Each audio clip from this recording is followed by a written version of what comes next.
বাংলাদেশে বঙ্গবন্ধুর মতো একজন মহান নেতা, হায় রে হায় বাংলাদেশ, হায় রে হায় বাঙালি জাতি, সেই লোকটার বাড়ি আগুন দিয়ে পুড়ে দিলেন।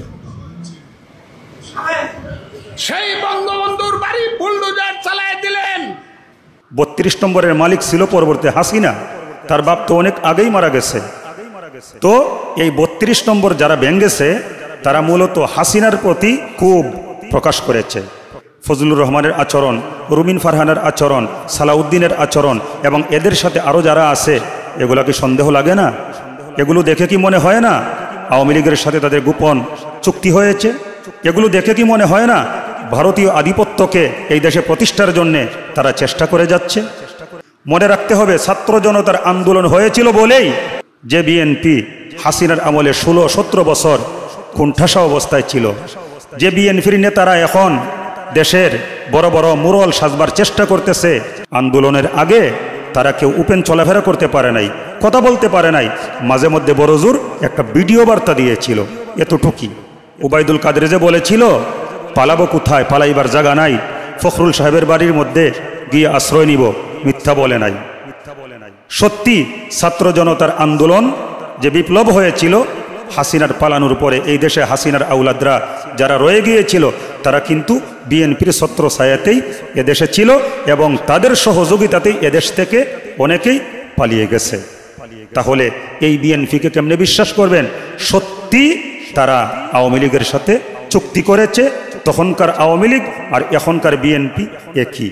আসসালামু আলাইকুম ওয়া রাহমাতুল্লাহি ওয়া বারাকাতুহু। নাহমাদুহু ওয়া নুসাল্লি আলা রাসূলিহিল কারীম, আম্মা বাদ। প্রিয় দর্শকবৃন্দ, ছাত্র জনতার সংমিশ্রণে 2024 সালের জুলাই আগস্টে যে বিপ্লব হয়েছে, সেই বিপ্লবের মাধ্যমে এক ফ্যাসিস্টকে আমরা সরাতে পেরেছি, এক জালেম থেকে আমরা মুক্তি লাভ করতে পেরেছি, আলহামদুলিল্লাহ। কিন্তু এরপরই আমরা আরেক জালেমের সম্মুখীন হয়ে পড়েছি।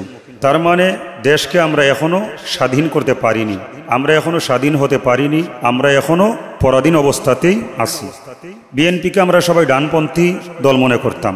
শহীদ প্রেসিডেন্ট জিয়াউর রহমান সাহেবের প্রতি আমাদের সকলেরই শ্রদ্ধা ভালোবাসা রয়েছে। আমরা ওনার জন্য দোয়া করি, আল্লাহ রব্বুল আলামিন তার বান্দাকে মাফ করুন, জান্নাতুল ফিরদাউসের মেহমান হিসাবে কবুল করুন। কিন্তু প্রশ্ন হচ্ছে, শহীদ প্রেসিডেন্ট জিয়াউর রহমান তিনি যেই বিএনপি গঠন করেছিলেন, বর্তমানে কি সেই বিএনপি আছে? মোটেই না। বর্তমান বিএনপি শহীদ রাষ্ট্রপতি জিয়াউর রহমান সাহেবের প্রতিষ্ঠিত বিএনপির আদর্শের উপরে নাই। তার কারণ বিএনপির মধ্যে কিছু বামপন্থী এবং কিছু ভারতীয় দালাল, ভারতীয় রয়ের এজেন্ট ঢুকে পড়েছে, যার কারণে সারা বাংলাদেশের লক্ষ লক্ষ কোটি কোটি মানুষের কাছে বিএনপি একটি প্রিয় দল হওয়া সত্ত্বেও বর্তমান অবস্থাটা হচ্ছে এই রকম, যারা একসময় বিএনপিকে ভালোবাসত এখন তারাই বিএনপিকে ঘৃণা করতে শুরু করেছে। কারণ কি? কারণ একটাই, সবাই বিএনপিকে মনে করতে একটা ইসলামপন্থী দল, ডানপন্থী দল, ইসলামের পক্ষের শক্তি। বিএনপি তার সেই জায়গা থেকে সরে পড়েছে, যার জন্যে এই দেশের লক্ষ লক্ষ কোটি কোটি ইসলামপন্থী মানুষের আস্থা হারিয়ে ফেলেছে। এখন অনেকেই বলা বলি করছে, এটা আমার কথা না, যে আওয়ামী লীগ এবং বিএনপি একই দল, একই রকম। এখন কি আওয়ামী লীগের সাথে বিএনপির কোনো চুক্তি হয়ে গেছে, নাকি ভারতীয় কোনো নির্দেশনার কাছে বিএনপি আত্মসমর্পণ করেছে? আমি জানি না, কিন্তু বিএনপির বাস্তব চিত্র দেখলে মনে হচ্ছে তারা ভারতের সাথে চুক্তিবদ্ধ, আওয়ামী লীগের সাথে চুক্তিবদ্ধ। আমরা সবাই জানতাম বিএনপি একটি বড় দল, বিএনপি চাইলে অনেক বড় আন্দোলন করতে পারে। কিন্তু এই যে আওয়ামী লীগ 16-17 বছর আমাদেরকে শোষণ করে গেছে, রক্ষক হয়ে ভক্ষকের ভূমিকা পালন করে গেছে, এই যে আওয়ামী লীগ বিগত 16-17 বছরে ইসলামপন্থীদেরকে দমন করবার জন্যে যা যা করণীয় সব করেছে, উলামায়ে কেরামদেরকে নির্যাতন করেছে, রমজান মাসে গ্রেফতার করেছে, বছরের পর বছর কারাগারে ঢুকিয়ে রেখেছে, আবার অনেক ইসলামপন্থীদেরকে যারা নির্দোষ তাদেরকে জঙ্গিবাদের তকমা লাগিয়ে অনেককে ফাঁসিও দিয়েছে, আবার অনেকের নামে ফাঁসির রায় হয়ে আছে, অথচ তারা জঙ্গিবাদের সাথে মুঠেই সম্পৃক্ত ছিল না। একটা মহলের কাছে আওয়ামী লীগ ভালো সাজবার কারণে তারা জঙ্গিবাদের নাটক সাজিয়ে, তারা জঙ্গিবাদ বিরোধী এই জিনিসটা প্রমাণ করবার জন্যেই, তাদের ক্ষমতাকে দীর্ঘায়িত করবার জন্যেই তারা ইসলামপন্থীদের সাথে নিষ্ঠুর আচরণ করেছে। পাশাপাশি বিএনপিকেও ক্ষমতার থেকে দূরে সরিয়ে রেখেছে। আমরা মনে করেছিলাম বিএনপি বিশাল একটা দল, বিশাল শক্তি, তারা আন্দোলন করে এই ফ্যাসিস্ট থেকে এই দেশ ও জাতিকে মুক্ত করবে, কিন্তু না, বিএনপি কোনো আন্দোলনই করতে পারে নাই, কোণঠাসা হয়ে পড়েছিল। মাঝে মধ্যে দেখতাম সালাউদ্দিন সাহেবের মতো লোকেরা ভিডিও বার্তা দিয়ে তার কর্মীদেরকে দিক নির্দেশনা দিত। আফসোস লাগতো, যেই বিএনপি এই দেশের মধ্যে রাষ্ট্র ক্ষমতায় ছিল, যেই বিএনপি আওয়ামী লীগের পরে এই দেশের মধ্যে রাষ্ট্র ক্ষমতায় আসবে, এটাই সবাই জানতো, অথচ সেই বিএনপি কোণঠাসা। সেই বিএনপি আওয়ামী লীগ আমলে ছিল একদম নিষ্ক্রিয়। তার কারণটা তখন আমরা বুঝতে না পারলেও এখন আমরা খুব ভালো করেই বুঝতে পেরেছি। বিএনপির অনেক নেতাদেরকে আওয়ামী লীগ হালুয়া রুটি দিয়ে তাদের মুখ বন্ধ করে রেখেছিল। তারা নামে ছিল বিএনপির নেতা, কিন্তু বাস্তবে তারা ছিল আওয়ামী ঘরানার। আওয়ামী লীগ থেকে তারা হালুয়া রুটি খেয়েছে, বান্ডিল পেয়েছে, যার জন্যে তারা আন্দোলনের নামে অভিনয় করেছে, কোনো আন্দোলনই তারা করে নাই। আমি মনে করি এই বিএনপির নিষ্ক্রিয়তার কারণেই বিগত 16-17 বছর আওয়ামী লীগের দুঃশাসনকে আমাদেরকে মেনে নিতে হয়েছে, হজম করতে হয়েছে, তাদের জুলুম নির্যাতন নিপীড়ন আমাদেরকে সহ্য করতে হয়েছে। এর জন্যে বিএনপি দায়ী।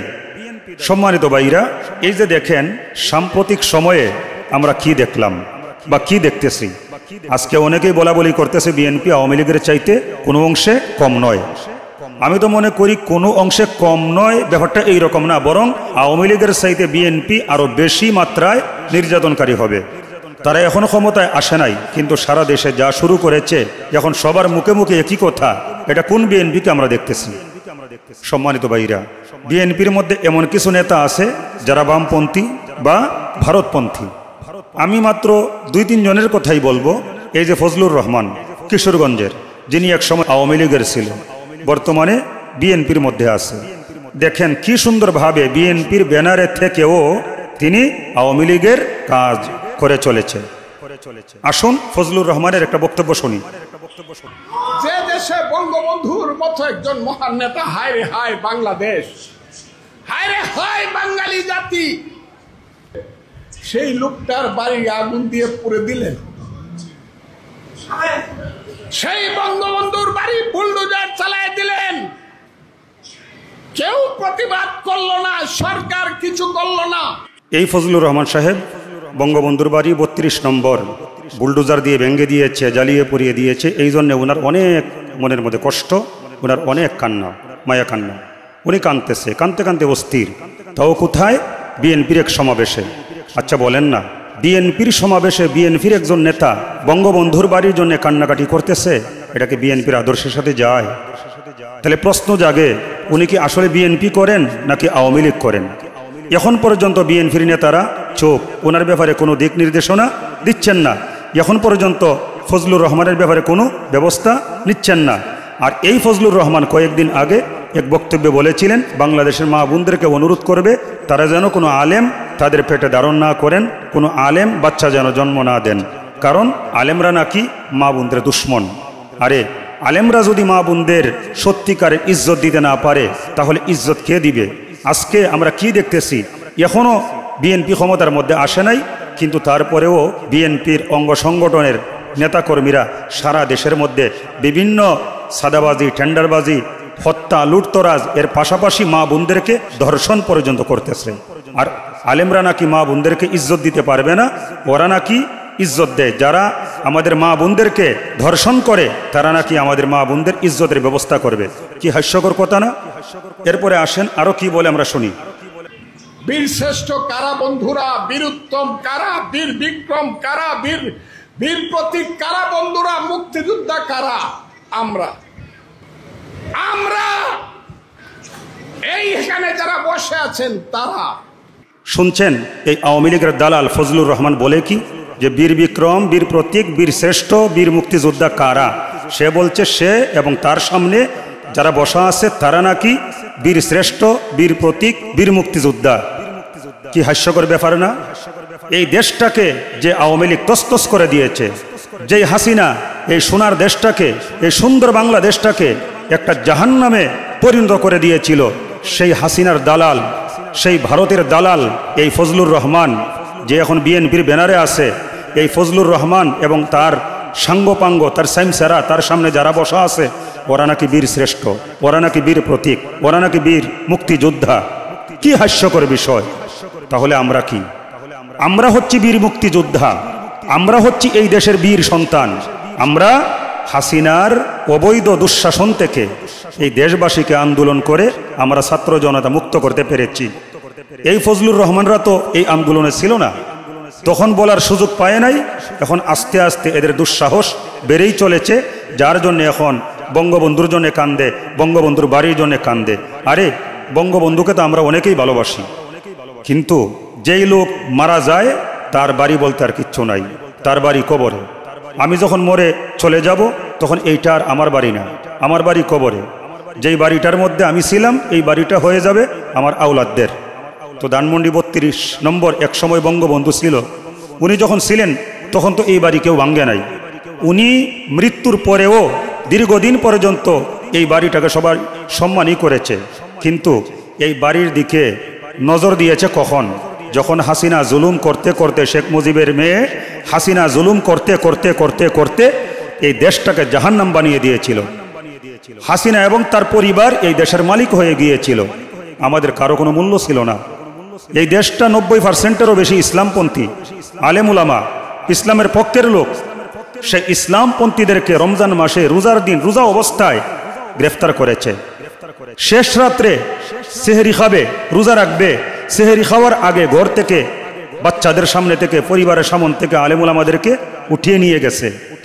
32 নম্বরের মালিক ছিল পরবর্তী হাসিনা, তার বাপ তো অনেক আগেই মারা গেছে। তো এই 32 নম্বর যারা ভেঙ্গেছে তারা মূলত হাসিনার প্রতি খুব প্রকাশ করেছে। আর সেই 32 নম্বরের জন্য এখন মায়া কান্না করতেছে বিএনপির ব্যানারের লোক, আওয়ামীর দালাল এই ফজলুর রহমান, আবার বিএনপির আরেক মহিলা নেত্রী রুমিন ফারহানা, সেও 32 নম্বরের জন্য কাঁদতেছে। যারাই 32 নম্বরের জন্য কান্দে, যারাই আওয়ামী লীগের পক্ষে কথা বলে, তালাশ করে দেখবেন তারা প্রত্যেকে আওয়ামী লীগের কাছে ধরা খাওয়া। এই রুমিন ফারহানা আওয়ামী লীগের সময়ে সে কিন্তু আওয়ামী লীগের দয়ায় জাতীয় সংসদে গিয়েছিল, এবং আমরা সবাই দেখেছি আওয়ামী লীগের কাছে প্লটও এমপি হিসাবে বরাদ্দ চেয়েছিল। এগুলো তো সব ফাঁস হয়ে গেছে, ওরা এখন আওয়ামী লীগের জন্য কান্দে। প্রিয় দর্শক, যেই সালাউদ্দিন আহমেদ দীর্ঘদিন ভারতের মেহমানদারিতে ছিল, এতদিন কোনো খবর নাই, তিনি এসেছেন দেশ স্বাধীন হওয়ার পরে। তিনি আসেন নাই, ভারত তাকে পাঠিয়ে দিয়েছে আমাদেরকে শোষণ করবার জন্যে, আমাদেরকে ভারতের আজ্ঞাবহ বানানোর জন্যে। তাহলে ফজলুর রহমানের আচরণ, রুমিন ফারহানার আচরণ, সালাউদ্দিনের আচরণ এবং এদের সাথে আরও যারা আছে, এগুলা কি সন্দেহ লাগে না? এগুলো দেখে কি মনে হয় না আওয়ামী লীগের সাথে তাদের গোপন চুক্তি হয়েছে? এগুলো দেখে কি মনে হয় না ভারতীয় আধিপত্যকে এই দেশে প্রতিষ্ঠার জন্যে তারা চেষ্টা করে যাচ্ছে? আমরা তাদেরকে ঘৃণা করি। মনে রাখতে হবে, ছাত্র জনতার আন্দোলন হয়েছিল বলেই যারা বছরের পর বছর কারাগারে অবস্থান করেছিল, যারা ফাঁসিতে ঝুলবার কথা, তারা সসম্মানে আবার ফ্যামিলির কাছে মুক্ত হয়ে আসতে পেরেছে। ছাত্র জনতার আন্দোলন হয়েছিল বলেই যে বিএনপি হাসিনার আমলে 16-17 বছর কুণ্ঠাসা অবস্থায় ছিল, যে বিএনপির নেতারা এখন দেশের বড় বড় মুরল সাজবার চেষ্টা করতেছে, বিশাল বিশাল বক্তব্য দিয়ে বড় নেতা হিসাবে আত্মপ্রকাশ ঘটাইবার চেষ্টা করতেছে, আন্দোলনের আগে তারা কেউ ওপেন চলাফেরা করতে পারে নাই, কথা বলতে পারে নাই। মাঝে মধ্যে বড় জোর একটা ভিডিও বার্তা দিয়েছিল, এতটুকুই। উবাইদুল কাদের যে বলেছিল পালাবো কোথায়, পালাইবার জায়গা নাই, ফখরুল সাহেবের বাড়ির মধ্যে গিয়ে আশ্রয় নিব, মিথ্যা বলে নাই। সত্যি ছাত্র জনতার আন্দোলন যে বিপ্লব হয়েছিল হাসিনার পালানোর পরে, এই দেশে হাসিনার আউলাদরা যারা রয়ে গিয়েছিল তারা কিন্তু বিএনপির ছত্র ছায়াতেই এদেশে ছিল, এবং তাদের সহযোগিতাতেই এদেশ থেকে অনেকেই পালিয়ে গেছে। তাহলে এই বিএনপিকে কেমনে বিশ্বাস করবেন? সত্যি তারা আওয়ামী লীগের সাথে চুক্তি করেছে। তখনকার আওয়ামী লীগ আর এখনকার বিএনপি একই, কোনো পার্থক্য নয়। তাহলে চিন্তা করেন, আমরা সবাই আওয়ামী লীগের কাছ থেকে মুক্তি চাই, আমরা সবাই হাসিনার দুঃশাসন থেকে মুক্তি চাই, আমরা সবাই জালেম মুক্ত বাংলাদেশ চাই। আর কিছু জালেমের দলেরা এখনও শেখ মুজিবের কুসন্তান হাসিনা এবং তার দল আওয়ামী লীগকে প্রতিষ্ঠিত করবার জন্যে মায়া কান্না করতেছে। তাহলে কি বোঝা যায়? আওয়ামী লীগের সাথে এদের একটা চুক্তি হয়ে গেছে। আমরা সেই বিএনপিকে ভালোবাসি না, যেই বিএনপি এই দেশের মধ্যে আবারও জালেম আওয়ামী লীগকে প্রতিষ্ঠা করতে চায়। যেই বিএনপি শহীদ রাষ্ট্রপতি জিয়াউর রহমানের আদর্শের উপরে প্রতিষ্ঠিত আছে, আমরা তাদেরকে শ্রদ্ধা করি, তাদেরকে ভালোবাসি এবং সেই বিএনপিকেই আমরা চাই। আর যেই বিএনপি ইসলামকে ভালোবাসে না, আলেমুল আমাদেরকে ভালোবাসে না, যেই বিএনপি ইসলামপন্থীদেরকে শত্রু মনে করে, যেই বিএনপি ভারতীয় রয়ের এজেন্ট হয়ে এই দেশে কাজ করে, যেই বিএনপি আওয়ামী লীগকে এই দেশের মধ্যে আবার পুনরায় প্রতিষ্ঠিত করবার জন্যে চেষ্টা তদবির করে, যেই বিএনপি এই দেশে ডানপন্থীদেরকে সরাইয়া বামপন্থীদেরকে নিয়ে তারা রাজনীতি করে দেশের মোড়ল সাজতে চায়, যেই বিএনপি ক্ষমতায় আসবার আগেই এই দেশের মধ্যে চাঁদাবাজি, টেন্ডারবাজি, জুলুম, হত্যা, সন্ত্রাস, নৈরাজ্য শুরু করে দিয়েছে, সেই বিএনপিকে আমরা প্রত্যাখ্যান করি।